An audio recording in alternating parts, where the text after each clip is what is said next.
जय शिवराज, जय शंभूराजे. खरं सांगावं तर संजय विनाळकरवर जेवढं बोलावं तेवढं खूप कमी आहे.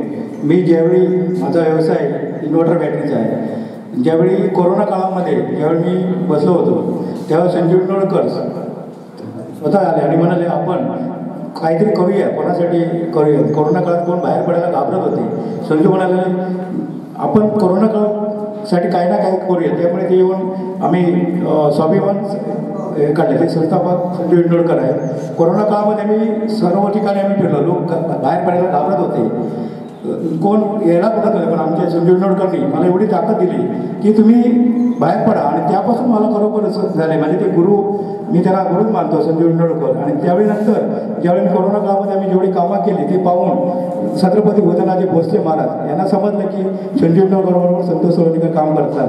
त्यावेळी त्यांनी मला ऑफर दिली की जिल्हा अध्यक्षपद तुम्ही स्वीकारावं. पण मी संजूला फोन केलं, मला असंच संस्थापक राज्यपरिषद कामकर्ते भोजनाजी भोसले त्यांनी मला जिल्हाध्यक्षपद स्वीकारलं, मी घेऊ का.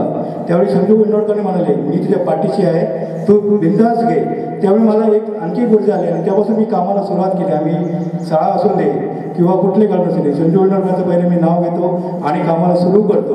आम्ही कोरोना काळापासून ती शाळामध्ये जे आम्ही जी कामं केली आहे ती आज माझं नाव झालं आहे ते खरोखर हे संजय विंडोळकरमध्ये झालं आहे. मी त्यांना गुरु मानतो आणि खरोखर मी संजय विंडोळकरला आणि हे केलेलं आहे. त्यांचं मी आज शिबिर आयोजित केलेलं आहे. मी त्यांचं मी आणि जे मुंबईपासून आलेले आहे भांडूपासून त्यांचे मी पण मनापासून आभार मानतो. तसेच पत्रकार संतोष सावंत यांना त्यांचे पण आभार मानतो. आणि हे शाळेचे हायस्कूलचे शिवाजी सावंत यांच्या पण मनापासून आभार मानतो. आणि थोडक्यात मी शुभेच्छा देतो. जय शिवराज, जय शिवराज.